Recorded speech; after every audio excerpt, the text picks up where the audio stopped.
Coríntio, a cidade de Coríntio era uma cidade que nela haviam muitos templos pagãos, muitos sacrifícios eram feitos aos falsos deuses. E a igreja cristã começa a crescer ali em Corinto, pessoas que se convertem de igrejas pagãs, pessoas que se convertem de práticas mundanas e começam a seguir a Cristo. E as coisas não mudam do dia para a noite. A pessoa aceita Cristo, ela nasce de novo, isso é na hora, né? O Espírito Santo passa a morar nela, mas o processo de santificação, o processo de aprendizado das Escrituras, é a mesma coisa que acontece conosco. É um processo de Deus trabalhando nas nossas vidas. E era o que estava acontecendo na igreja de Corinto, era um processo. E uma das questões era essa, porque a carne era oferecida nos templos, e aí o que acontecia? Os sacerdotes dos templos pagãos faziam o seguinte, uma parte era para eles, uma parte era queimada em oferta aos falsos deuses, e uma outra parte da carne era repassada aos atravessadores que levavam essa carne para os restaurantes, para o mercado, e essa carne entrava em circulação.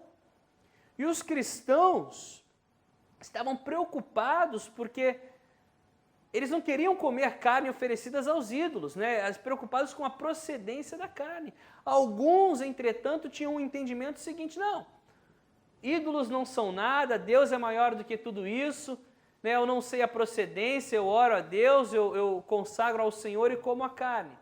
Outros ficavam preocupados, será que essa carne foi oferecida no templo? Será que eu estou desagradando ao Senhor? E aí Paulo fala assim, olha, se você é alguém que tem a fé forte e consegue comer essa carne, mas o teu irmão do teu lado não consegue, em amor, abre mão do teu direito de comer para que teu irmão não tropece. Coma uma outra coisa, se envolva numa outra coisa. Ele fala assim, o amor é maior do que o meu direito, o amor é maior do que o meu entendimento.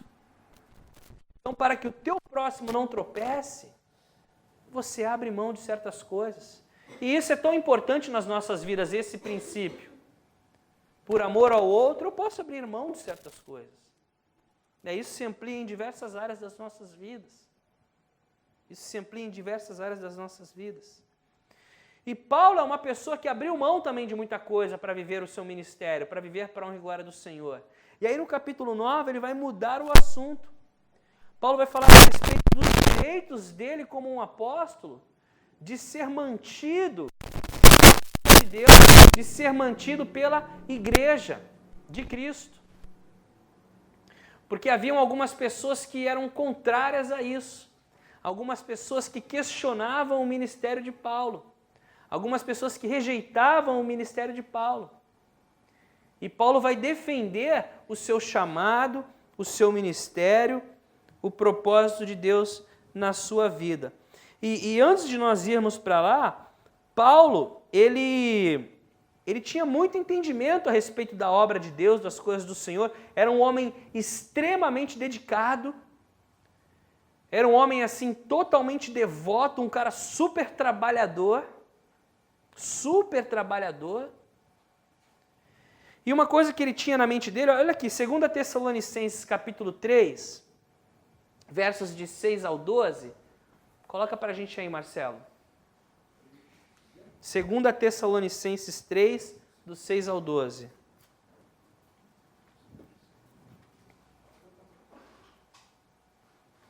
Conseguiu?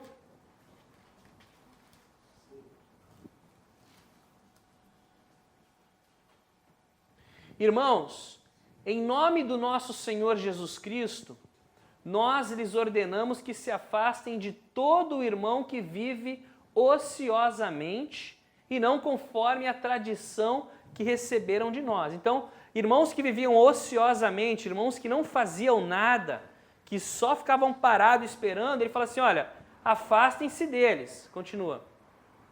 Pois vocês mesmos sabem como devem seguir o nosso exemplo, porque não vivemos ociosamente quando estivemos entre vocês. Paulo fala, olha, o meu exemplo foi sempre trabalhar, sempre fazer as coisas, vocês sabem qual é o exemplo certo. Nem comemos coisa alguma à custa de ninguém, Pelo contrário, trabalhamos arduamente e com fadiga, dia e noite, para não sermos pesados a nenhum de vocês. Então esse foi o padrão que Paulo sempre passou para as igrejas. Não porque tivéssemos tal direito, porque não tivéssemos tal direito. Ele sabe que ele tinha o direito, mas para que nos tornássemos um modelo para ser imitado por vocês. Quando ainda estávamos com vocês, nós lhes ordenamos isto: se alguém não quiser trabalhar, também não coma. Pois ouvimos que alguns de vocês estão ociosos, não trabalham, mas andam se intrometendo na vida alheia. A tais pessoas ordenamos e exortamos no Senhor Jesus Cristo que trabalhem tranquilamente e comam o seu próprio pão. Então esse foi o padrão de Paulo, esse sempre foi o padrão de Paulo. As pessoas precisam trabalhar, as pessoas precisam fazer alguma coisa, porque é o seguinte: quem não trabalha, não come. Quem vive ociosamente, não come. Porque além de viver ociosamente, ainda está interferindo, se metendo na vida dos outros. E esse não é o padrão que nós queremos. Então, Paulo tinha muito claro o entendimento dessas coisas. E ele disse: eu sempre fui arduamente dedicado, dia e noite, com fadiga. Fadiga é quando você já está extremamente cansado. Extremamente cansado. E Paulo fala isso porque, embora muitos não reconheçam, o trabalho espiritual, além da parte prática, existe também a questão espiritual, a questão psicológica, que às vezes você não sabe com quem você está lidando, pessoas que vão sugar as tuas forças, as tuas energias. A preocupação, a batalha espiritual realmente que é feita em fadiga, ele diz. Mas tudo bem. Mas a instrução para vocês é essa: quem está acomodado no meio da igreja, não come. Ou na sociedade, ou dentro de casa. Isso é um princípio que nós trazemos para a nossa própria casa. Famílias que têm filhos grandes, que não querem ajudar em nada. Opa! Esse é um princípio. Quem não trabalha, não come. Mas não precisa ser literalmente dentro de casa. Você pode dar tarefas aos seus filhos. Colocar responsabilidades a eles. Porque de pequeno, nós já vamos ensinando o padrão correto da vida. Porque nós sabemos que a vida é difícil. A vida é dura. E nós temos que ser fortes, trabalhadores, firmes. Esse era um princípio na vida de Paulo. Aí voltando lá em 1 Coríntios. Paulo vai justificar o direito dele. Ele fala assim: não sou livre, não sou apóstolo, não vi Jesus, o nosso Senhor? Não são vocês resultado do meu trabalho no Senhor? Ainda que eu não seja apóstolo para outros, certamente o sou para vocês, pois vocês são o selo do meu apostolado. Então Paulo vai defender o seu ministério e ele começa dizendo da seguinte forma: vem cá, eu não sou um apóstolo? Eu não sou um apóstolo? E a resposta é sim, Paulo era um apóstolo. Ele perguntou: eu não vi a Cristo? Não sei se vocês se recordam, um dos requisitos para ser um daqueles dos apóstolos de Jesus, quando Judas ele se mata e eles vão colocar uma outra pessoa no lugar, um dos requisitos era que a pessoa tivesse visto Cristo que ressurreto, fosse testemunha da ressurreição de Cristo. E Paulo, quando ele tem um encontro com Cristo no caminho para Damasco, o Senhor Jesus aparece para ele. Paulo, Paulo, por que me persegues? Ele fala: quem és tu, Senhor? Eu sou a Cristo a quem tu persegue. E vou te mostrar o quanto você deve padecer pelo meu nome. Tu é um vaso escolhido para mim.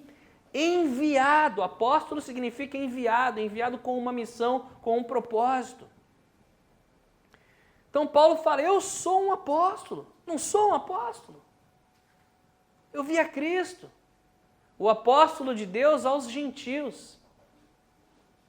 O apóstolo de Deus aos gentios. Livre, não sou livre, livre para fazer a vontade de Deus, não tem ninguém me pressionando ou dizendo que eu devo ou que eu não devo fazer. Eu tenho liberdade em Cristo. E mais, ele fala assim, vocês são a prova do meu trabalho. A igreja em Corinto, pessoas que estavam em trevas e agora estão em luz, pessoas que se converteram, ainda havia muito trabalho pela frente, mas já eram provas vivas da obra de Paulo, do trabalho de Paulo, fruto do trabalho de Paulo na vida deles. E aí ele fala assim, ainda que outros não me considerem apóstolos, ainda que outros olhem para mim e desprezem o meu ministério, vocês não podem fazer isso, porque vocês veem nas suas próprias vidas o fruto do meu trabalho. Paulo falando isso, ele tinha legitimidade. E ele está compensando, olha, eu sou um apóstolo, eu sou livre, vocês são fruto da obra que Deus tem feito na minha vida. E às vezes a gente pensa, né, o trabalho ministerial, o trabalho sacerdotal, porque como é diferente do trabalho comum, do trabalho secular que nós chamamos, muitas vezes a gente não considera um trabalho. Né? Muitas pessoas falam para mim assim, vem cá, você é o que? Ah, eu sou pastor, mas você não tem um trabalho? Porque a pessoa acha que não faz nada. Né? Um pastor não faz nada. Mas trabalha muito. Aqueles que são dedicados pelas pessoas e pela obra de Deus. Tem muitos que não fazem nada realmente porque não estão nem aí. São assalariados, a Bíblia diz. O assalariado é aquele que está ali pelo seu salário. Mas o pastor chamado, a pessoa separada por Deus para a obra, ela trabalha muito. Principalmente quando não se vê, quando ela é compromissada com o reino. Nas pelejas de oração, nas visitas, nas preparações dos estudos, nos aconselhamentos, nas preocupações com as questões práticas da igreja. E esse era Paulo. Trabalhava arduamente. E ainda assim, trabalhava construindo tendas. Fazia as suas tendas, junto com Apolo, com Priscila, vendia as tendas para ter o seu suporte, o seu sustento. Quando ele recebia uma oferta, aí ele parava de produzir as tendas e se dedicava totalmente à obra de Deus, porque ele tinha condições de fazer aquilo. Mas havia esse entendimento, alguns falam, não, Paulo não pode, deixa Paulo para lá, esquece Paulo. Ele está falando, vem cá, eu também sou um apóstolo. Era o que ele fala no verso 3. Esta é a minha defesa diante daqueles que me julgam. Não temos nós o direito de comer e beber? Não temos nós o direito de levar conosco uma esposa crente, como fazem os outros apóstolos, os irmãos do Senhor e Pedro? Ou será que só eu e Barnabé temos direito de receber sustento sem trabalhar? Aí ele fala assim, olha, então essa é a minha defesa, então eu não tenho medo dos críticos, a minha consciência está tranquila. E ele está falando assim, nós que trabalhamos para a obra de Deus, vem cá, não temos direito de comer e beber? Não temos direito de ter uma acomodação digna? Não temos direito de ter uma esposa e os nossos filhos e a nossa família conosco? Porque alguns achavam que Paulo era o escravo deles. Paulo não tinha direito a nada. E ele fala assim, vem cá, não é por aí, não é isso. Eu quero que vocês tenham um entendimento correto. Às vezes nós temos esse entendimento. Não, o pastor os que trabalham na igreja são os empregados da igreja. Não, todos nós somos servos. do Senhor. Servimos uns aos outros em nome do Senhor, porque esse é o trabalho que Ele nos dá. Esse é o trabalho que Ele nos dá. Mas nós não podemos olhar uns para os outros como dos nossos empregados. Nós temos que tomar a iniciativa, nós temos que ter atitude. Nós somos o corpo.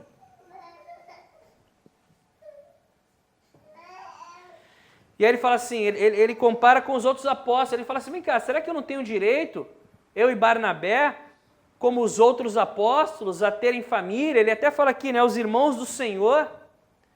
Eu nunca tinha pensado nisso, mas ontem quando eu estava pensando nisso, de repente Jesus era tio. De repente ele tinha os sobrinhos dele, os filhos dos irmãos do Senhor, que se casaram, que tinham suas esposas, que viviam para a obra, que eram apóstolos, que tinham os seus filhos.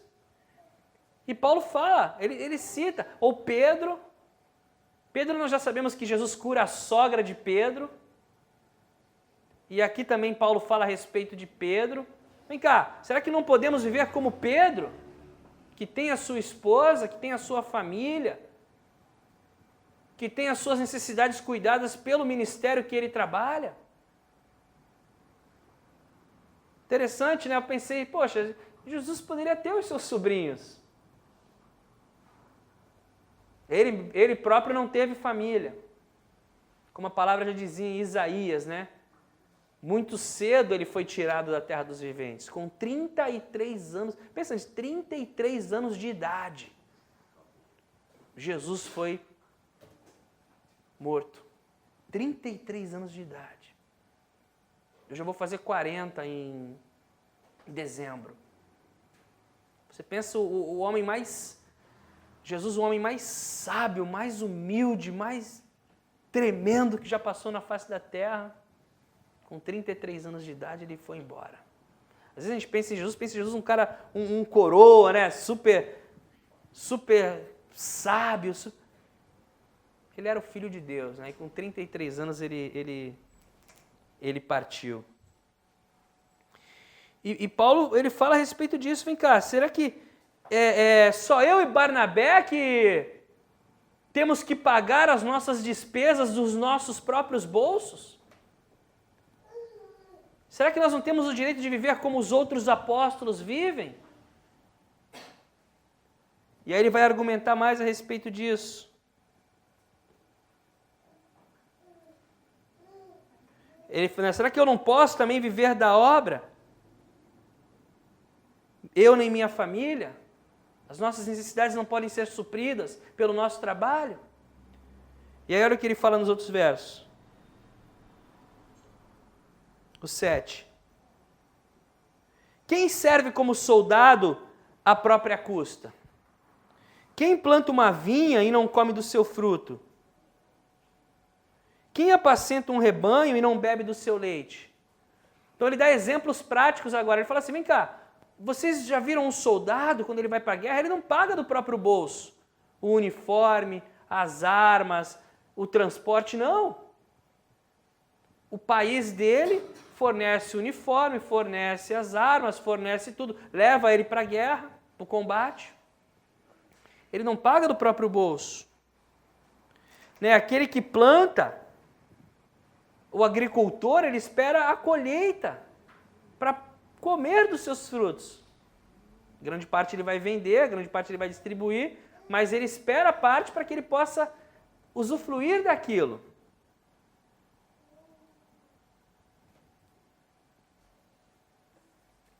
Ou quem apacenta, bebe do leite, come da carne do seu rebanho, veste da pele, da lã do seu rebanho.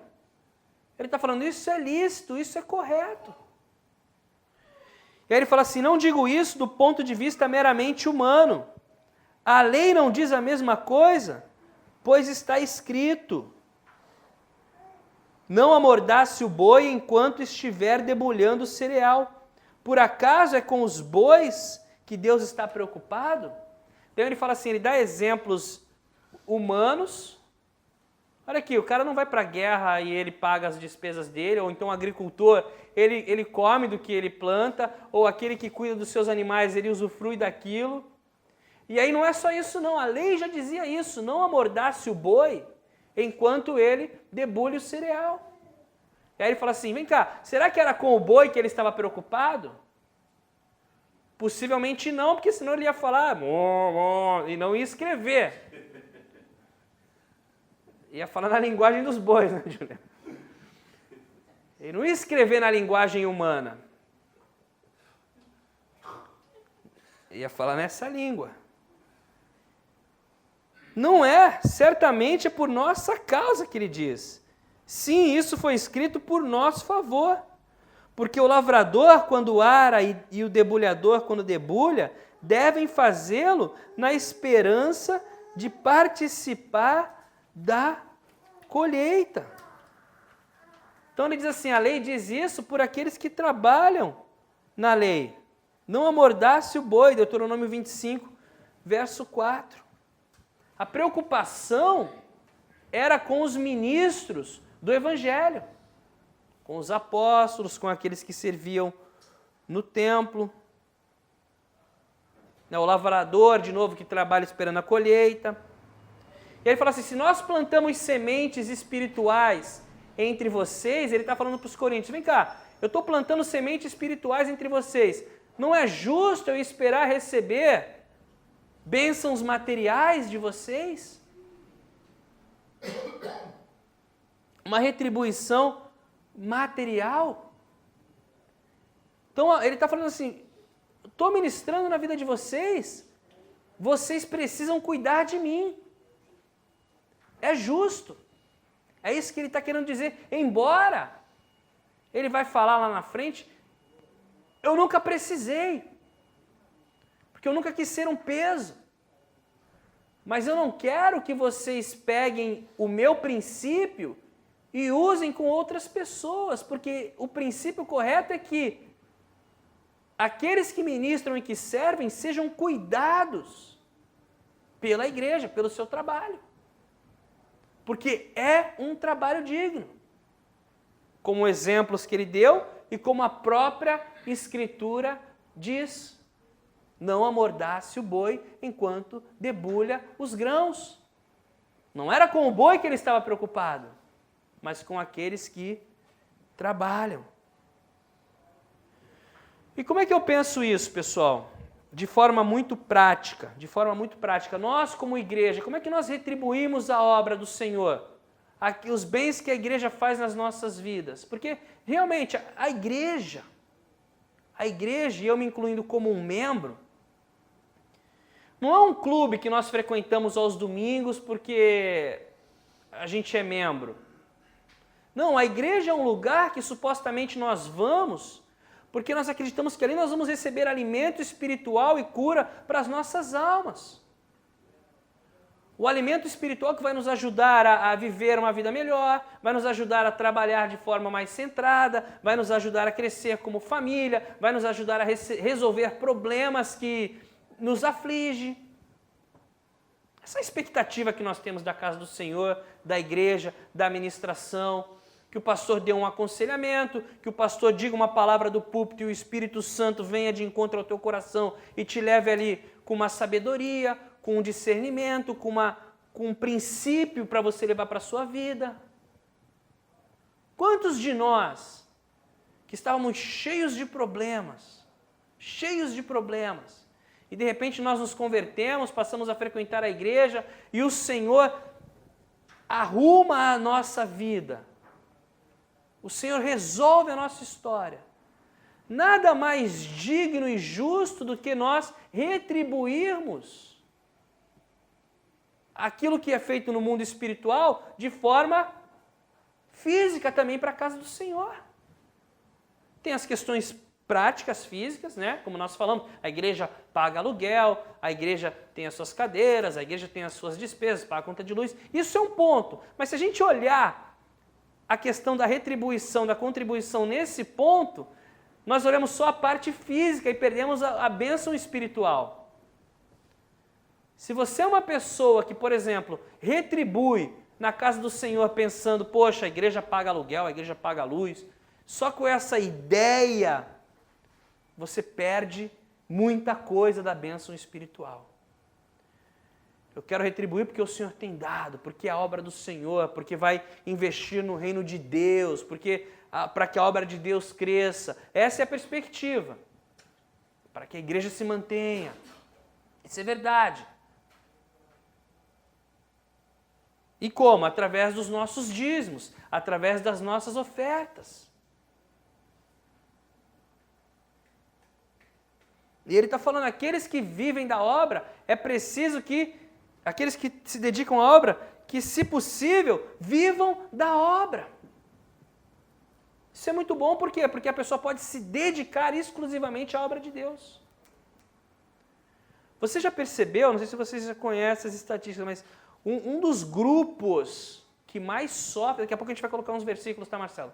Um dos grupos que mais sofrem com depressão, com diversos tipos de problema, suicídio, são pastores. É porque é um tabu tão grande que isso é muito escondido, isso não, mas é um grupo que sofre muito. É um grupo que sofre muito.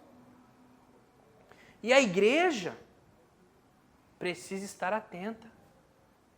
A igreja precisa amar o seu pastor. A igreja precisa cuidar dos seus pastores. A igreja precisa apoiar a sua liderança. Porque o que a palavra de Deus diz? Fere o pastor e as ovelhas se dispersam. Mata o pastor que as ovelhas. Então o inimigo não foca. Claro que ele foca também, se tiver alguma ovelha dando bobeira, ele abate a ovelha. Ele vai abater a ovelha que estiver desgarrada. Mas o foco dele é derrubar o pastor. O foco dele é afetar a família do pastor. Porque se ele atinge ali, praticamente ele atinge a igreja toda. E nós precisamos estar atentos a isso. Nós precisamos estar abertos e cientes dessas situações. Sermos apoio, sermos auxílio, estarmos presentes. Contribuirmos, ofertarmos, trabalharmos. Provérbios 11, 25, Marcelo. Vamos por alguns versículos aí a respeito de generosidade. O generoso prosperará. Quem dá alívio aos outros, alívio receberá. Quem não, o avarento não prosperará. Quem não dá alívio aos outros, não receberá alívio. Pare e pensa nisso. Isso é o princípio de Deus. Um dia, você vai precisar de alívio. Um dia eu vou precisar de alívio. E sabe quem vai receber alívio? Quem dá alívio. Sabe quem vai receber consolo? Quem dá consolo. Sabe quem vai receber palavras boas? Quem oferece palavras boas. Porque tudo aquilo que nós plantamos, nós colhemos. É verdade, é princípio. Próximo. O povo amaldiçoa aquele que esconde o trigo, mas a bênção coroa aquele que logo se dispõe a vendê-lo. Quem está disposto a distribuir, a ajudar, a vender, a colocar, é abençoado. Quem esconde é amaldiçoado. Próximo. Eu acho que não é tudo não, Marcelo. Agora vai para 2 Coríntios 9, de 6 a 7. Lembrem-se, aquele que semeia pouco, também colherá pouco. Aquele que semeia com fartura, também colherá fartamente.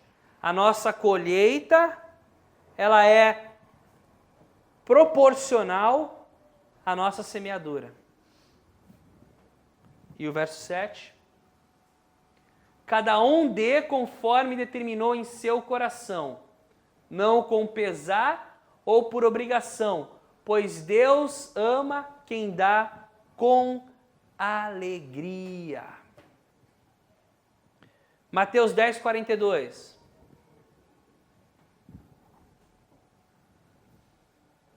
Mateus 10, 42.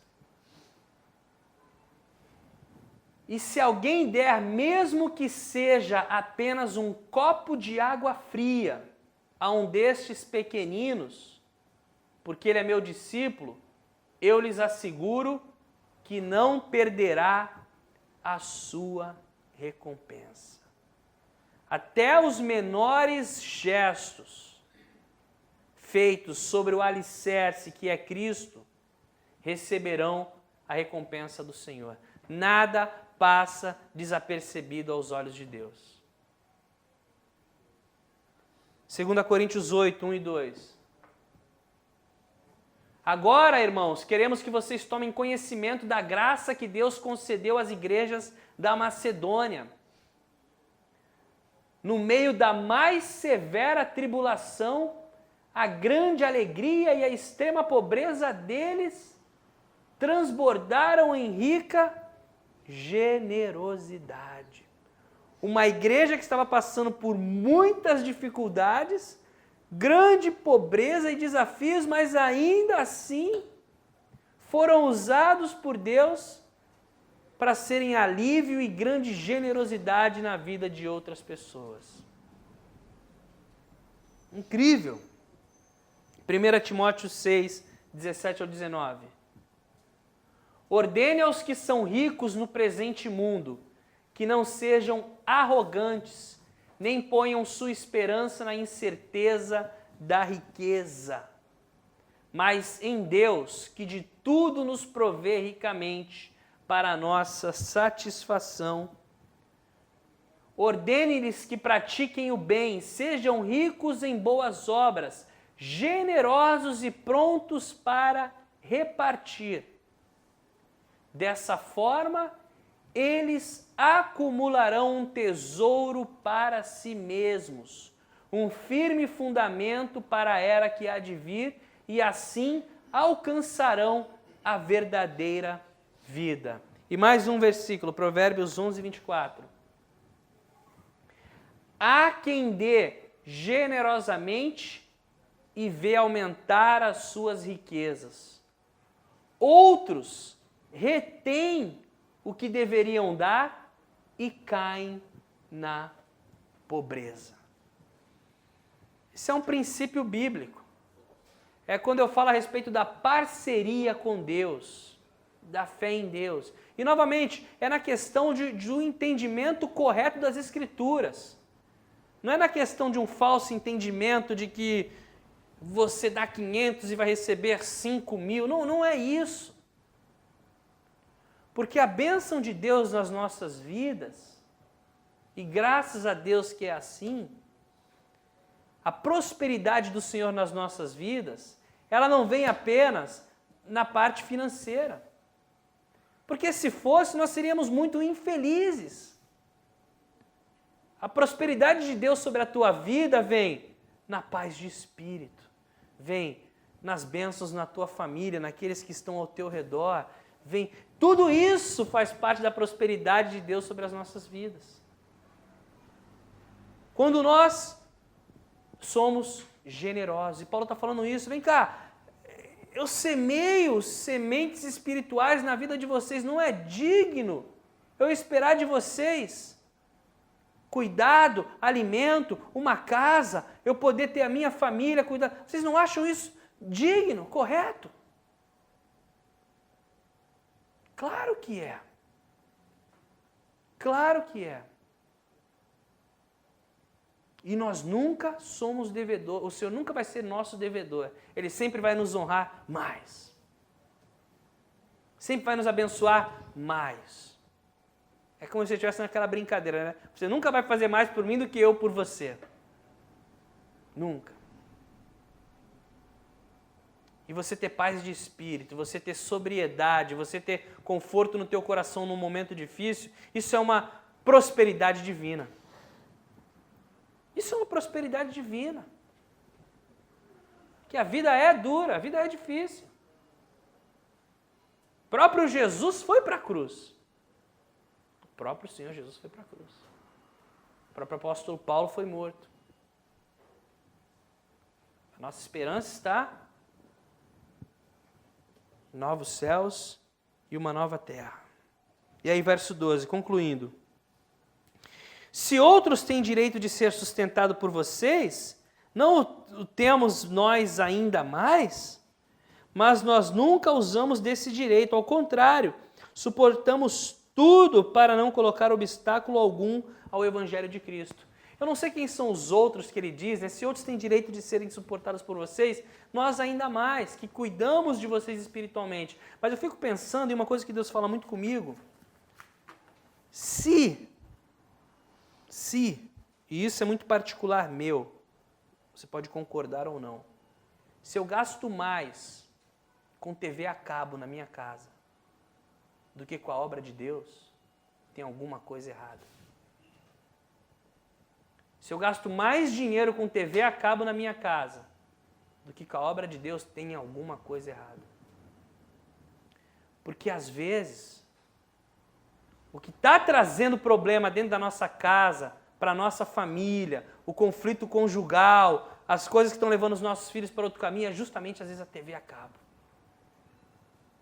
Coisas que o inimigo coloca diante dos nossos olhos, que enche o nosso coração de maldade, que enche o nosso coração de cobiça das coisas carnais.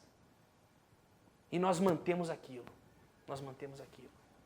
E aonde nós vamos ajudar e encontrar o consolo, o conforto e a ajuda para a nossa alma, é muitas vezes na casa do Senhor, na igreja. Eu estou falando isso para que vocês entendam. Isso foi uma coisa que trouxe uma convicção há muitos anos atrás no meu coração. Quando eu tinha TV a cabo. Que eu pensava, não é possível que eu me dedico tanto a isso aqui e deixo tanto a desejar quanto as coisas do Senhor. E aí você vai tendo confrontos e convicções, vai tomando decisões, fazendo coisas que te aproximam da vontade de Deus. Vai ter sempre uma luta por você.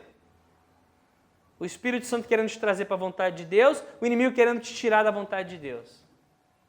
O Espírito Santo querendo trazer estabilidade e paz para dentro da tua casa, o inimigo querendo trazer confusão e conflito para dentro da tua casa. O Espírito Santo querendo trazer prosperidade profissional, maturidade pessoal para você, o inimigo querendo trazer tropeço e confusão na tua mente. Vai ter sempre essa batalha pelas nossas vidas. E aí cabe a nós escolhermos que caminho e quem nós queremos seguir. Que caminho e quem nós queremos seguir. Concluindo, vocês não sabem que aqueles que trabalham no templo alimentam-se das coisas do templo? E os que servem diante do altar participam do que é oferecido no altar? Da mesma forma, o Senhor ordenou àqueles que pregam o Evangelho que vivam do Evangelho. Então ele conclui com esse entendimento. Os sacerdotes que ofereciam os sacrifícios no templo, eles podiam comer do que era oferecido no templo. Podiam se alimentar daquilo, podiam viver daquilo. E da mesma forma, os que pregam o Evangelho, que vivem para o Evangelho, que se dedicam ao Evangelho, que possam viver do Evangelho. Se há a possibilidade. Às vezes não há. Às vezes não há. Paulo, momentos era possível, momentos não era possível. O ideal era que fosse sempre possível, porque ele podia se dedicar totalmente ao Evangelho. Que quando ele não está fazendo uma coisa, ele vai estar envolvido na outra. E a ideia dele era estar sempre envolvido com a vontade do Senhor. Mas mais do que isso, Paulo lhe dizia assim: nunca fiz questão de usar esse direito, para não ser pesado para ninguém. Mas o que ele está querendo dizer para a igreja que nós vamos ver na semana que vem, no próximo capítulo? Não quero que vocês usem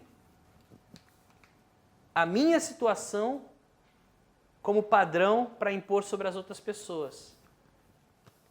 Porque os que vivem do Evangelho, os que pregam o Evangelho devem viver do Evangelho. Esse é o princípio que a igreja precisa entender e ter.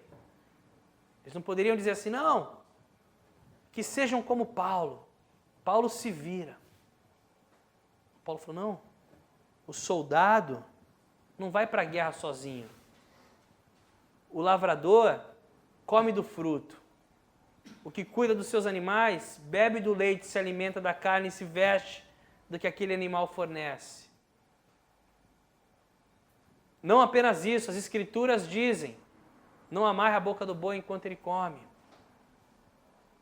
E Paulo está defendendo esse direito. Né? Eu acredito na bênção espiritual de Deus sobre as nossas vidas quando nós somos colaboradores com o reino, com a obra.